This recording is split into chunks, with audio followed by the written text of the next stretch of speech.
Hi welcome back to my channel. ఈరోజు కథ జత కలిసే 58వ భాగాన్ని వినేద్దాం.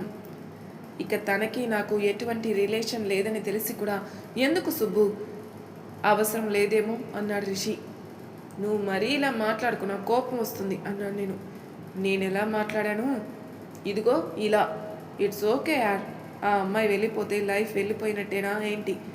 She is just a part of your life Rishi అన్నాను. No, she is not Subbu. అసలు నేను తన గురించి నీకేం ఎక్స్ప్లెయిన్ చేయలేకపోవచ్చు, బట్ తన అందరిలాంటి అమ్మాయి కాదు. అది నేను తనని లవ్ చేస్తున్నాను కాబట్టి చెప్పట్లేదు. She is unique Subbu. Words can't describe her అన్నాడు రిషి. కొంచెం ఎక్కువైందేమో. ఏంటి? నీ పావలా భజన. పావలా ఫోన్పే చేస్తాను, ఈ భజన ఆపేయి అన్నాను మొహం చిట్లించి. భజన అంటే భజనేమో. ఇప్పుడు కృష్ణుడు ఎంత గొప్పవాడో తెలియని వాళ్ళకి తెలియాలని కదా మనం భజనలు చేసేది. ఇది అలాంటి భజనే అన్నాడు రిషి. ఇంకాసేపు ఆగితే అష్టోత్తరం చదివి నమ్మకం చమకం కూడా చెప్పేలా ఉన్నావే. తప్పేం లేదుగా సుబ్బు. తప్పు కాదు, నీకు సిగ్గు లేదు. తను నేను రిజెక్ట్ చేసింది తెలుస్తుందా నీకది? ఆ అమ్మాయి ఎవరో కానీ నాకు శత్రువు, అది దొంగ మొహంది. నువ్వు నీ పొగడ్తల ప్రోగ్రాం నా ముందు పెడితే నీకు మర్యాదగా ఉండదు. అయినా తొక్కలోది. నువ్వు నాకు చెప్పకపోతే నేను రవిని అడుగుతాను అని వెంటనే ఫోన్ చేశాను రవికి. వాడికేం తెలియదు సుబ్బు, అలా ఏదో మాట్లాడతాడు, నువ్వు ఆగు అని నా దగ్గర నుండి ఫోన్ లాక్కోవడానికి ట్రై చేస్తుంటే ఫోన్ పక్కన పెట్టేసి సీరియస్గా చూశాను తన వైపు. సరే తీసుకోనిలే, నువ్వు అడుగు అన్నాడు రిషి. నువ్వు చెప్తే నేను వింటా అనుకున్నావా రిషివర్య? నెవర్. నువ్వేది చెప్తే నేను దానికి ఆపోజిట్గా చేస్తాను అని వెక్కిరిస్తూ రవి ఫోన్ లిఫ్ట్ చేయగానే స్పీకర్లో పెట్టాను ఫోన్ని. ఏంటమ్మా పండు, ఇన్ని రోజులకి గుర్తొచ్చామా తమరికి? 2 రోజులుగా నీ స్నాప్స్లో బెంగళూరు ట్రిప్ వేసినంత హ్యాపీగా ఫీల్ అయ్యాను అన్నాడు వెటకారంగా. నీ వెటకారం ఆపు. రిషికి సుభాషితంకి బ్రేకప్ అయింది తెలుసా అన్నాను. రిషి నువ్వు మాట్లాడుకోవడం లేదా అన్నాడు వెంటనే. మేమెందుకు మాట్లాడుకోం, ఒకే ఇంట్లో ఉంటున్నాం మేమిద్దరం అన్నాను. సంబంధం లేకుండా మాట్లాడతాడు ఏంటి అన్నట్టు విసుక్కుంటూ. ఏమీ గొడవ అవ్వలేదు, వాడు నీకు సోది చెప్తున్నాడు అన్నాడు రవి. నువ్వు ఓవర్ యాక్షన్ చేయకు. 2 డేస్ నుండి నేను తనని దగ్గర నుండి చూస్తున్నాను. ఏదో అయ్యింది చెప్పట్లేదు. ఇంతకీ నేను నీకు ఎందుకు ఫోన్ చేశానో తెలుసా అన్నాను. తెలీదు అన్న. ఊరుకోవుగా, చెప్పి ఉద్ధరించు అన్నాడు. తన ఫోటో నీ దగ్గర ఉందని చెప్పావు కదా, అది నాకు పెట్టు అన్నాను. నా దగ్గర ఏం లేవు. ఇంతకీ మనోడు ఎక్కడున్నాడు? నేను చెప్పను. సరే నేనే వాడికి ఫోన్ చేస్తాను అని కట్ చేశాడు. నువ్వు ఇక్కడ నుండి మరీ అందరినీ కంట్రోల్ చేస్తున్నావు రిషి, నాకు అస్సలు నచ్చలేదు. బజ్జీ తింటావా? బజ్జీ తింటావా సుబ్బు మళ్ళీ అడిగాడు రిషి. నాతో మాట్లాడుకు నువ్వు అని నేను అంటున్నప్పుడే రవి నుండి ఫోన్ వస్తుంటే టక్కున రిషి దగ్గర నుండి ఫోన్ లాక్కొని లిఫ్ట్ చేశాను. బా ఎక్కడున్నావురా అన్నాడు రవి. బయట ఉన్నాడురా అన్నాడు రిషి. బయట అంటే ఎక్కడరా? పండు ఎక్కడుంది? కళ్ళు పెద్దవి చేసి చూశాను రిషి వైపు. చిన్నగా తగ్గి తను ఇంట్లో ఉందిరా, నేను జస్ట్ అలా తిరగడానికి వచ్చాను అన్నాడు రిషి. ఏంట్రా, తనకి నీకు ఏదైనా గొడవైంది అంటుంది. ఏంటది, ఏమైంది అన్నాడు రవి. ఏహే గొడవ మా ఇద్దరికి కాదని చెప్పా కదా. చెవుడేమైనా వచ్చిందా నీకు? అందుకే అన్నిసార్లు చెప్పాను ఆ చెవుల్లో మిషన్ తగిలించుకొని కూర్చోవద్దు అని అరిచాను గట్టిగా. పక్కనే ఉన్నావా పేదరాశి పెద్దమ్మ? ఉన్నాను తాతయ్య. రే ఈ అమ్మమ్మ లేనప్పుడు నాకు ఫోన్ చేయి అని ఫోన్ కట్టేశాడు. ఓకే ఫైన్, నువ్వు చెప్పకు. నీ బ్యాచ్లో నాకు చెప్పద్దు, నేనే తెలుసుకుంటాను కాన్ఫిడెంట్గా చెప్పాను. సరే అని బయటికి వెళ్ళి బజ్జీలు తీసుకొచ్చి ఇచ్చాడు నాకు. తన మీదున్న కోపంతో అది తీసుకోవాలని అనిపించకపోయినా దాన్ని చూసి టెంప్ట్ అయి తీసుకొని ఇంటికి వెళ్ళిన దగ్గర నుండి నీ మీద కోపంగా ఉంటాను ముందే హెచ్చరించేశాను. బాగుంది చాలా తింటూ చెప్పాను. ఇంకొకటి తింటావా? వద్దు, త్వరగా ఇంటికి వెళ్ళిపోదాం. ఈ రోజు నుండి రీల్స్ షూట్ చేయడం స్టార్ట్ చేద్దాం అన్నాను. ఈరోజు నువ్వు రెస్ట్ తీసుకో సుబ్బు, రేపు నుండి స్టార్ట్ చేద్దాంలే అన్నాడు రిషి. ఈరోజు ఏకాదశి, మంచి రోజు, స్టార్ట్ చేద్దాం అన్నాను. అంతే అంటావా? సరే, ఏం రెసిపీ షూట్ చేద్దాం? అది నేనే తినచ్చు అని తెగ ఉత్సాహంగా అడిగాను. చికెన్ బిర్యానీ ఫ్రై పీస్తో చేస్తావు కదా అది అన్నాను. ఓకే అని తన ఫోన్ ఇచ్చి చికెన్ ఆర్డర్ చేయి సుబ్బు, మిగతావన్నీ ఇంట్లో ఉన్నాయి అన్నాడు. మనం వెళ్ళేటప్పటికి లేట్ అవుద్దేమోగా అన్నాను ఫోన్ తీసుకొని. ఈ టైంలో హెల్పర్ ఆంటీ ఇంట్లో ఉంటారులే, ఆవిడకి ఫోన్ చేస్తే చికెన్ కొంచెం మ్యారినేట్ చేసి ఫ్రిడ్జ్లో పెడతారు కదా, మళ్ళీ వెళ్ళేటప్పటికి కుక్ చేసుకోవడానికి ఫ్రీగా ఉంటుంది అని చెప్పాడు రిషి. వాట్ ఎన్ ఐడియా సర్జీ, అప్రిషియేషన్ ఇచ్చాను. మేము వెళ్ళినప్పటికీ సరిగ్గా 11 గంటలైతే ఎలాగైనా ఈరోజు పూర్తయ్యేలోపు మొదలు పెట్టాలని గబగబా ఫ్రెష్ అయ్యి కెమెరా పట్టుకొని వచ్చాను.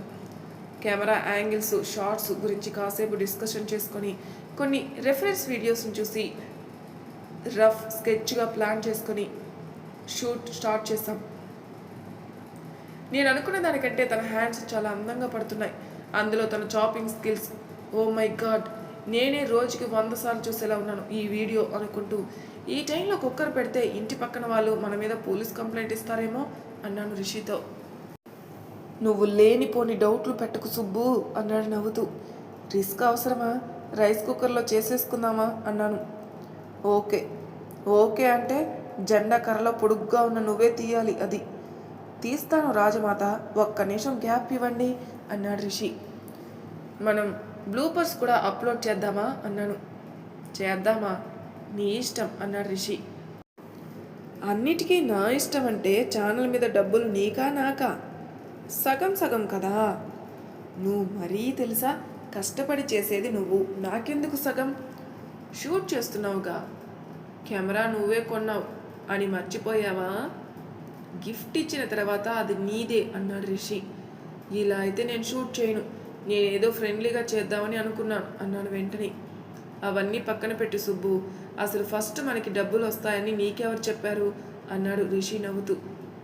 ఏ రావా, రోజు అప్లోడ్ చేస్తాంగా. మానిటైజేషన్కి రూల్స్ ఏవో ఉంటాయి సుబ్బు అన్నాడు రిషి. అయితే ఏంటి, ఎప్పటికైనా అవుతుంది కదా. అవుతుంది ఏమోలే అన్నాడు రిషి. నీకు అసలు పాజిటివ్ థింకింగే లేదు తెలుసా, చాలా కష్టం ఇలా బతకడం అన్నాను నేను. ప్లేట్ చేద్దాం అని వెళ్ళి తన మాస్టర్ చెఫ్ స్కిల్స్ ఏవో చూపించి అటు ఇటు ఏవేవో గీతలు గీసి బిర్యానీ ప్లేట్ చేస్తాడు. దానికి ఆఖరికి ఒక్క 15 ఫోటోలు తీసుకొని అప్పుడు స్పూన్ తెచ్చి రిషికి ఒకటి ఇచ్చాను టేస్ట్ చేయమని. నువ్వు తిను ఫస్ట్ అన్నాడు రిషి. నేను తిని అది బాగలేక నేను టపా కట్టేస్తాను అనుకుంటున్నావా అని నేను అనేలోపే టక్కున నా నెత్తిన ఒక్కటి పీకాడు. లైఫ్లో ఫస్ట్ టైం అది రిషి నన్ను కొట్టడం. అదే మొట్టికాయ వేయడం లేండి. గుర్రున చూసాను తన వైపు. సారీ బట్ మిడ్నైట్ 12 అవుతుంది, ఈ టైంలో అలాంటి మాటలు ఎందుకులే సుబ్బు, అలా అనకు అన్నాడు రిషి. నువ్వు నన్ను కొట్టావు కదా, రేపు అమ్మమ్మకి అత్తకి అందరికీ చెప్తాను చూడు బెదిరించాను వేలు చూపించి మరి. సారీ అన్నాడు రిషి వెంటనే. తన ఫేస్లో ఆ అపాలజీ కనిపించినా పెట్టి చూపిస్తూ నాట్ యాక్సెప్టెడ్ అన్నాను. ఏం చేయాలి నువ్వు సారీ యాక్సెప్ట్ చేయాలంటే? ఇంకా ఏమీ ఆలోచించలేదు, చించి చెప్తాలే అని తింటూ సూపర్ అని చూపించాను వేళ్ళు. ఒక ఫోటో తీసుకోనా అని అడిగాడు రిషి. ఫేస్ కనిపించకుండానే తీస్తాను. ఓకే స్మైల్తో చెప్పాను. కెమెరాలో ఫోటో తీసి చిన్నగా నవ్వుకుంటుంటే నువ్వు తీసిన సాగర సంగమం ఫోటోలకి అంత నవ్వక అన్నాను వెటకారంగా. మొహమే కనిపించని ఫోటోల్లో కూడా అందంగా పడేది నువ్వేనేమో సుబ్బు అన్నాడు రిషి. ఏంటి ఫ్లర్టింగా? అలాంటిదే ఏదో. పని చూడవయ్యా పరందామా, ఇప్పుడు అవన్నీ సర్దాలి. ఇందాక ఆన్ చేసిన వాషింగ్ మిషన్లో బట్టలు ఆరేయాలి. రేపటికి మంజు అక్కకి బ్రేక్ఫాస్ట్ కుక్ చేసి ఫ్రిడ్జ్లో పెట్టాలి. ఇన్ని పనులున్నాయి మనకి, అవన్నీ వదిలేసి ఈ దమిడి ఆదాయం లేని పనులు చేస్తున్నావు అన్నాను. ఓకే కిచెన్ పని నేను 10 మినిట్స్లో చేస్తాలే, ఆ బట్టలు అప్పటికి అవుతాయేమో, ఆరేస్తా అన్నాడు రిషి బయటికెళ్తూ. ఓయ్ ఒక్క నిమిషం ఆగు అని తనకి అడ్డం పడి సూటిగా చూశాను రిషి వైపు. ఏమైంది? సూటిగా కళ్ళలోకి చూడకుండా తడబడుతూ అడిగాడు. ఎందుకలా తడబడుతున్నావు? నేనేం తడబడట్లేదే, ఇంతకీ నువ్వేం అడగాలని అనుకున్నావు అన్నాడు రిషి. అన్నీ నువ్వే చేయడానికి నేనేమైనా ఇక్కడ గెస్టా? ఇది నాకు ఇల్లు కాదా అని అడిగాను. నీకు ఇష్టమైతే నీ ఇల్లే కదా అన్నాడు రిషి. ఇష్టం లేకుండా వచ్చి ఉంటానా? ఆ ఇష్టం వేరు ఈ ఇష్టం వేరు. ఆ వేరు ఈ వేరు అని వేర్లు అమ్ముకుని ఆయుర్వేదం షాపు వాడిలా మాట్లాడుకు. ఓకే ఇప్పుడు నువ్వే పని చేస్తావు. నేను చెయ్యను. ఓకే నేను చేస్తాను. అంటే నేను తిని పడుకోవాలా? ఆడుకుంటున్నావు కదే, రా. రా చెప్పు, పర్లేదు. ఏం లేదు, రాక్షసి అందాం అనుకున్నావు కదా. లేదు లేదు. ఆహా, నువ్వు రాక్షసి ఏంటి సుబ్బు? ఎవరైనా నమ్ముతారా? మరేంటి, ప్రేతాత్మ? అందాల రాక్షసి. ఏంటమ్మా ఈ మధ్య ఫ్లట్టింగ్ ఎక్కువైంది, ఏంటి సంగతి అన్నాను కళ్ళెగరేస్తూ. అలా ఏం లేదు. ఉండకూడదు. ఎందుకంటే హా, ఎందుకంటే ఎందుకంటే మనం ఫ్రెండ్స్ కాబట్టి. నువ్వు సరదాగా అంటున్నావని తెలుసు. ఫ్రెండ్షిప్ మధ్యలోకి వేరే వాటిని ఇంక్లూడ్ చేసే చీప్ మెంటాలిటీ నీది కాదని నాకు తెలుసు రిషివర్య. యూ డోంట్ వర్రీ అని తనకి అభయం ఇచ్చి వాషింగ్ మిషన్లో బట్టలు తీయడానికి వెళ్ళాను. మొత్తం మా పనులన్నీ అయి పడుకోవడానికి వెళ్తున్న టైంలో తర్వాత రోజు నాకు కోర్టు హియరింగ్ ఉందని గుర్తు చేయడానికి సుజిత ఆంటీ మెసేజ్ పెట్టారు. ఆంటీ గుర్తు చేయకపోతే నేను నిజంగా మర్చిపోయేదాన్ని. ఆ విషయం గుర్తుకు రాగానే కంగారు ఎక్కువైపోతుంటే మళ్ళీ నా రూమ్ నుండి యూటర్న్ తీసుకుని రిషి రూమ్ డోర్ కొట్టి తనకి గుర్తు చేశాను. హా, గుర్తుంది, రేపు ఆఫ్టర్నూన్ కదా అన్నాడు రిషి. నాకు భయంగా ఉంది రిషి అన్నాను. దేనికి? ఏమో, ఎలా అవుతుందో. వాళ్ళ పేరెంట్స్ ఏమైనా ఇన్ఫ్లుయెన్స్ యూజ్ చేసి సిద్ధార్థని బయటకు తీసుకొస్తారేమో, కేసుని మ్యానిపులేట్ చేస్తారేమో అనిపిస్తుంది అన్నాను. మ్యానిపులేట్ అంటే? అంటే మేమిద్దరం వాంటెడ్గానే వెళ్ళామని, లేదంటే నేనేదో కాల్ గర్ల్ లాగా సినిమాల్లో చూస్తున్నాం కదా, అలా ఏమైనా చేస్తారేమో అన్నాను భయపడుతూ. స్మరణ ఆంటీ ఉన్నారు కదా అన్నారు రిషి. ఉన్నారనుకో, కానీ సిద్ధార్థ్ వాళ్ళ ఫైనాన్షియల్ స్టేటస్కి వాళ్ళు మంచి లాయర్స్ని అపాయింట్ చేసుకుంటారు కదా. అతను ఏమైనా తేడాగా వాదించి తప్పు మన వైపు నెట్టేస్తే కేసు కొట్టేస్తారా? నేను తప్పు చేశాననుకుని నన్ను జైల్లో పెడతారా? భయం వేస్తుంటే పిచ్చిగా అడగడం మొదలుపెట్టాను నేను. అసలు అది నా సమస్య నుండి మా సమస్య వరకు ఎలా వెళ్ళిందో నాకు తెలీదు. నువ్వు చెప్పినట్టే వాళ్ళు మంచి లాయర్ని అపాయింట్ చేసుకుంటే సిద్ధార్థ్ రిమాండ్లోకి వెళ్ళి ఈ 2 వీక్స్ అయింది. ఇంకా బెయిల్ ఎందుకు రాలేదంటావు? ఆ రోజు మనం వాళ్ళ ఇంట్లో ఉన్నప్పుడే యాంటిసిపేటరీ బెయిల్ కోసం ట్రై చేశారు కదా అన్నాడు రిషి. నో వే, అలా జరగదు అన్నాడు రిషి. జరిగితే నీ వెనక నేనున్నాను. మనం ఎన్ని ఇయర్స్ అయినా ఫైట్ చేద్దాం, కానీ అలా జరగదు. నాకు స్మరణ ఆంటీ మీద నమ్మకం ఉంది అన్నాడు రిషి. ఒక చిన్న స్మైల్ రిషికిచ్చి పడుకోవడానికి వచ్చేసాను నా రూమ్లోకి. నిద్ర వెంటనే పట్టేసింది నాకు. పొద్దున్నే లేచి బ్రేక్ఫాస్ట్ చేసి ల్యాప్టాప్ పట్టుకొని రూమ్లో కూర్చున్నాను, కాస్త కంగారు పడుతూ. రూమ్ డోర్ నాక్ చేశాడు రిషి లోపలికి రావచ్చా అని. ఏమైంది అని డోర్ తీసి లోపలికి రమ్మన్నాను. చాయ్ అని కప్పు నాకిచ్చి పక్కనే కూర్చున్నాడు బెడ్ మీద. భయంగా ఉందా అని అడిగాడు రిషి. లేదు, మౌనంగా ఉన్నాను. ఉంది, కొంచెం హానెస్ట్గా ఒప్పుకున్నాను. నువ్వెందుకు భయపడుతున్నావు సుబ్బు? నీ చుట్టూ నిన్ను అర్థం చేసుకునే మనుషులు ఎంతమంది ఉన్నారు. ఏది ఎలా జరిగినా దాన్ని మనం తేల్చుకుందాం, కంగారు పడకు అని గుడ్ న్యూస్తో కలుద్దాం అని కప్పు తీసుకుని వెళ్ళాడు రూమ్ బయటికి. కోర్టు సెషన్ స్టార్ట్ అయింది. కెమెరా ఏం ఆన్ చేయనక్కర్లేదు, మాట్లాడినప్పుడు ఆన్ చేయమని చెప్పారు. క్యామ్ ఆఫ్ చేసి కూర్చున్నాను వాళ్ళు మాట్లాడేది వింటూ. పోలీసులు, సిద్ధార్థ్, ఆ రోజు ఇన్సిడెంట్లో ఉన్న వాళ్ళంతా ఒకరి తర్వాత ఒకరుగా అందరూ వస్తున్నారు. సిద్ధార్థ్ పేరెంట్స్ కూడా ఉన్నారు. పోలీసులు ఏదో చదువుతున్నారు. జడ్జి గారు, లాయర్లు ఒకరినొకరు అబ్జెక్ట్ చేసుకుంటున్నారు. అవన్నీ అయిపోయాక నన్ను మాట్లాడమని చెప్పారు. ఏం మాట్లాడాలో అర్థం కాక కెమెరా ఆన్ చేసుకుని కూర్చున్నాను. అభ్యంతరం ఉంటే కెమెరా ఆఫ్ చేసుకోమని ఆప్షన్ ఇచ్చారు, కానీ ఏమో నేనేం తప్పు చేయలేదు కదా అనే భావన ఈ 2 వారాల్లో నాలో బాగా డెవలప్ అవ్వడం వల్లనేమో కెమెరా ఆఫ్ చేయలేదు నేను. సిద్ధార్థ్ డిఫెన్స్ లాయర్ తిరగా మరగా ఎన్ని విధాలుగా ప్రశ్న అడిగినా నిజమే చెప్పాను నేను. కేసులో ఎన్ని మలుపులున్నా పోక్సో ఇంక్లూడ్ అవ్వడం వల్లనేమో సిద్ధార్థ్కి యావజ్జీవ కఠిన కారాగార శిక్ష పడింది. పూర్వీకి వాళ్ళ బ్యాచ్ అందరికీ 6 months జైలు శిక్ష, 30,000 ఫైన్. ఆ పోలీస్కి సస్పెన్షన్తో పాటుగా 2 months జైలు శిక్ష. ఆ ఓయే ఓనర్కి 1 month జైలు శిక్షతో పాటు లైసెన్స్ క్యాన్సిల్ చేయడమే కాక నన్ను డిఫేమ్ చేయడానికి ట్రై చేసినందుకు 1,50,000 పరువు నష్టం కింద 3 రోజుల్లో కట్టమని చెప్పారు కోర్టు వాళ్ళు. ధైర్యంగా పోలీసుల వరకు వచ్చినందుకు నాకు అప్రిషియేషన్ ఇచ్చి సెషన్ ఎండ్ చేశారు జడ్జి గారు. కోర్టు సెషన్ అవ్వగానే ల్యాప్టాప్ క్లోజ్ చేస్తుంటే వెంటనే ఫోన్ వచ్చింది స్మరణ ఆంటీ నుండి. అప్పటికే ఏడుపు వచ్చేస్తుంటే వెంటనే లిఫ్ట్ చేసి థ్యాంక్ యూ చెప్పాను ఏడుస్తూ. ఇంకా ఏడవలసిన అవసరం లేదు చిత్ర, ఐ ప్రామిస్డ్ యూ, నిన్ను గెలిపిస్తానని చెప్పాను, గెలిపించాను కదా అని అడిగారు స్మరణ ఆంటీ. థ్యాంక్ యూ అనే పదాన్ని తప్ప ఇంకేమీ చెప్పలేని స్థితిలో ఉన్నాను నేను. నీ థ్యాంక్ యూ సహస్రనామం అయితే ఎలా ఉంది బెంగళూరు అనేది చెప్పు అన్నారు నవ్వుతూ. బాగుంది, మీరు రండి అని ఇన్వైట్ చేశాను కళ్ళు తుడుచుకుంటూ. వస్తాను, హాలిడేస్ దొరికితే ఖచ్చితంగా వస్తాను. You take care. ఏదైనా ప్రాబ్లం ఉంటే చెప్పడానికి హెసిటేట్ అవ్వకని కాసేపు మాట్లాడి ఫోన్ కట్ చేశారు.